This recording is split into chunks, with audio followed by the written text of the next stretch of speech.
Alright, so good morning everybody. My name is Tim Shurr. Welcome to this basic hypnosis certification program through the Hypnotism Academy of Indiana. Let me explain a little bit about the process of hypnosis. We're going to jump right in with an understanding of what hypnosis is, what it is not, and why you would want to know, why it would matter to you to understand this. One thing that I tell people all the time is that if you don't understand hypnosis and you don't understand the other peak performances like neurolinguistic programming, if you don't have an awareness of it, it's being used on you. Most people that understand hypnosis, like people in marketing, people in billion-dollar corporations that know how to influence human behavior, they are using their advertising, they're using TV shows, they're using, religion uses it, TV evangelists use this, all kinds of speakers that have a real awareness of how to influence their audiences are using hypnosis and NLP.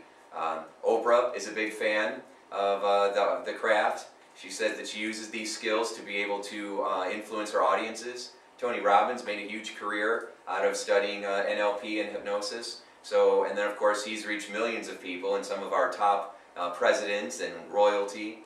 Kate Middleton right now, our future Queen of England, not ours, but the future Queen of England, is using hypnosis right now to help with her morning sickness. She's having some issues with pregnancy. So Ellen DeGeneres has stopped smoking with hypnosis. Matt Damon, Dolly Parton, Rambo, Sylvester Stallone, Ben Affleck, who just won an award for directing Argo. They've all used hypnosis for a variety of things. So if the people that have the most celebrity and the most money on the planet are going to hypnotists for success when they have every option available to them, then we should be too. And so we're going to do something pretty incredible by learning how to use the power of your mind to create your life by design. That's what this is all about. My goal is to help you to start to become geek squads for your brain, so that you understand how your mind works, the shortcuts that you can use to be able to get you what you want and to get you to feel the way you want faster and more efficiently and more effectively than any other approach that's really out there. And I've studied most all of them. And so I'm going to give you the best of what I've learned so that you are able to take these skills and take this awareness and insight and continue along your path of enlightenment and understanding and influence. So that's what this is really about. Now, the definition of hypnosis, according to the state of Indiana, is hypnosis is a heightened state of awareness brought about by a hypnotist with a willing subject. So hypnosis is a do-with process, not a do-to process. It's something that we do together. It's not something that I'm doing to you. It's portrayed that way when you're going to a show, and I've done 100 hypnosis shows, whether you, the goal is to make it look like you are in control of everybody and making them jump around and singing like Elvis or whatever it may be. But really, it's a partnership. You're identifying the people who are the most suggestible, the most willing, that want to be a star, that get to blame it on hypnosis afterwards. You're learning how to pick those people out and how to give them suggestions in a way that allows them to go from insecure to totally confident within a few moments. I was hypnotizing a crowd one time, and there was a guy that was waving in the audience like this, and I looked out there, and his wife had her head on the table, which happens a lot when you're hypnotizing a crowd. People in the audience will also start to get relaxed. And so I walked over there, and I said, "Can I have your permission to take you on stage, to have some fun?" And the husband's like, "Yeah, sure," and she's like, "Uh-huh." So she nodded her head. I always get permission. I couldn't make her do it. I couldn't make her do it against her will.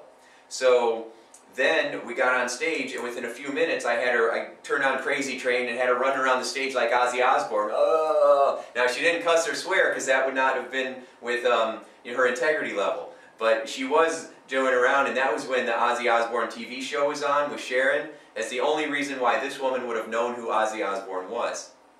So afterwards, that couple stayed, and they said, "We just have to share that this is amazing. We weren't planning on coming to the show. We walked by, we saw the sign, we decided to come in. My wife has a social phobia. She does not like crowds. It was hard for her to come in here. So the fact that you had her on stage performing in front of all these people, we think is a miracle, and we just wanted to let you know that it was just amazing. It was an amazing experience. It was life-changing for my wife." So to take someone that I don't know her, she didn't know me, within a couple of minutes had someone with a social phobia who was terrified of getting in front of crowds out there being the star of the show within 5 minutes. is extraordinary. You could go to therapy for 20 years and still not accomplish that. So your mind is very much like a computer. And once you understand some of the language, I'm using the language of some of the people that I know that are excellent with computers, some of the cheat codes, some of the brain hacks, some of the things that you can do to get your computer to do extraordinary things. You can do the same thing with this computer because it's more extraordinary than any laptop on the planet. It's just having the insights and the understanding of what really makes us tick and how to use what we have already to our advantage. Everybody already has an amazing hardware, amazing computer, and you already have awesome software. Some software needs to be added, some needs to be taken out, some needs to be tweaked, but you already have the resources. So now we just got to learn how to use it. And that's what we're going to do today. And that's what we do in all of our programs and seminars. So, hypnosis is a heightened state of awareness. You are not asleep, you're more alert, more aware of what's going on around you. It is a process where the hypnotist is giving suggestions to you while you are in a more open, relaxed, suggestible state of mind. When you get hypnotized, you become relaxed, and there's your conscious mind, a gate, and your unconscious mind. We'll talk more about that in a second. But when you get hypnotized, what happens is you relax, that gate opens, and you have access to your unconscious. Your unconscious mind is kind of like a library. It stores your beliefs, your attitudes, your life experiences, all those conditionings, all your habits, all the beliefs, all our stereotypes, everything that we've ever experienced is stored in our unconscious mind. So I'm 12 years old. I live in Hobart, Indiana, which is about 2.5 hours north. That's where I grew up in the region. And I was, the phone rang and I answered the phone, and this woman on the other end of the phone said, "Is your mom there?" And I said, "No, she's at the grocery store." And she said, "Well, can you find her?" And I said, "I don't know, I could try." And she says, "Well, we need to find her, there's been an accident." You don't want to hear that from someone that's calling from the mill. My dad was an electrician at U.S. Steel, and he was working on a great big electrical box. He's in there with the screwdriver, his buddy Bill's in there with the flashlight, and the box didn't get tagged properly for whatever reason. So while my dad and Bill were in there, someone turned the power on, and it exploded. Boom! It caught my father on fire, and Bill, and it burned them severely from their groin to their chin. And I didn't see my dad again for 6 months. He was rushed up to the Loyola burn unit, and you know, there's one thing worse than getting burned, and it's the healing from burns, and all the stuff that you have to go through. And so I moved in with my grandparents. My mom was basically living there as well.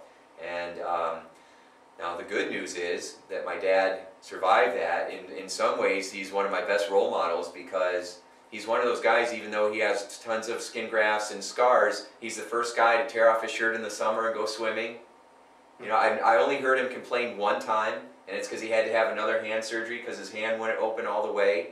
I mean, he doesn't even have his fingernails. Most people complain about the traffic, or their coffee's too hot, you know, or this report they have to do. And so it taught me to not really complain that much. But that's happened when I was, you know, very young in my formative years, so I ended up with a huge amount of anxiety and fear. I went through life always waiting for the next bad thing to happen. When was the rug going to be yanked out again? I mean, when I saw my dad the very next time, it didn't look like my dad. It looked like a mummy with red eyes and charcoal fingertips. And to this day, I remember going and visiting them, and they would have that TV show MASH would be playing, and that da-na-na-dun-dun. I can't hear that music because I hear that and I see all the guys in the burn unit, and it just, you know, messes with me still. So, so I had all kinds of anxiety, which led to insecurity, which led to getting picked on and bullied, and all the crazy, silly stuff that I did to try to get validation and approval. So it was a rough childhood. It was a good childhood, but it was a rough childhood. There's a lot of trauma and bad things that happen. And so when I had my first psychology class in high school, I got hooked on it. Because here's where what you do is you figure out the mind and you figure out how to help people feel better. I'm like, oh, sign me up. So I got hooked on it. Then they had a guest speaker come in, and he was a hypnotist. And I volunteered and I got hypnotized, and it was the first time in my life I felt so relaxed And so good, the anxiety in the pit of my stomach was gone. Like, wow. And then the guy started talking about how they use this in the military. If they run out of morphine or they need, they need some help with helping the soldiers that are there, they use hypnosis. That they teach it in Harvard and Stanford medical schools. That even the Vatican gives a thumbs up to hypnosis for like smoking cessation and stuff like that. And I thought, wow, there must be something to it. So I decided I wanted to learn the hypnosis for pain management, natural pain management, how to use the power of your mind over matter. And of course I went to IU, and they were very behavioral, so they didn't believe in hypnosis. So I had to go find a hypnosis school on my own a few years later. And I went to the school, and I was going to school for psychology, so I spent 8 years after high school going to school for psychology, got some degrees in psych, and then I was doing hypnosis at the same time on the side. So I had these both paths, psychology and hypnosis. So my background in psychology was by working in the psych hospitals. So I was working with kids that were trying to kill themselves, kids that were cutting, girls with eating disorders, sticking pencils in their eyes, gangbangers, I mean, kids with schizophrenia, I mean, the worst of the worst stuff that people go through. Now, I specialize in working with teenagers, because I felt no matter how old I get, we still have the same mentality. And so I worked a lot of years working with teens and doing the counseling and psychology and stuff like that, but I kept bringing the hypnosis in. After that, I worked with I can't remember, an outreach program where they worked with kids. We worked with kids that got kicked out of school, and kids that got, 13-year-olds that had alcoholism. We were drinking a bottle of Jack, all the time, really heavy stuff. And so I started teaching the kids how to get high on hypnosis instead of the other stuff, and they loved it. So I started learning more and more about the other peak performance strategies that were out there. So if there's a bombing and they send in psychologists to go and treat these people, what are those people doing? Now, come to find out, a lot of those people aren't doing much. They're just going and talking and listening to stories. A lot of psychology is about why. It answers the question of why things are the way that they are. It's not very good at the how-to part. What are you going to do about it? Psychology, social work, most of the people that I've met in that profession and being in that profession are not very good with actual tools for what are you going to do to fix this now. All they know is how to ask more questions and give some feedback and use some positive thinking, which is a fancy term for that is cognitive behavioral therapy. But it's really just reframing, and reframing is taking an old picture, putting a new frame around it, and suddenly it looks different. Looking at something this way and then looking at it from this way, and suddenly it seems different. So that's called reframing, and that can be helpful. But what if you need more than that? So I thought I was going to study and be a psychoanalyst, kind of a Freudian psychoanalyst, which requires a huge amount of training, and you really get nowhere with it. You just start a practice with 20, or 30 patients, and then 30 years later, you finish and you retire with those same 20 or 30 patients, which I find to be very unethical. Okay? If you need therapy for 30 years, you need to go to a different therapist. Okay? Not all hypnotists and not all therapists are created equal, for sure. So we want to make sure that that people understand that. So people that are doing NLP and hypnosis and EMDR and EFT and the other emotional peak performance strategies, and of course they're not all created equal. You got to find the right people that work for you. Okay, so but they're doing some pretty extraordinary things, some pretty amazing technology. Tony Robbins and Chloe Mendane, she's a world-renowned psychotherapist trainer, and she teamed up with Tony Robbins, and now they're training a whole different model using NLP. Tony Robbins calls it neuroassociative conditioning, so that he doesn't get in trouble with Bandler and Grinder, who are the founders of NLP, neuro-linguistic programming. So we're making some progress. We're making some headway.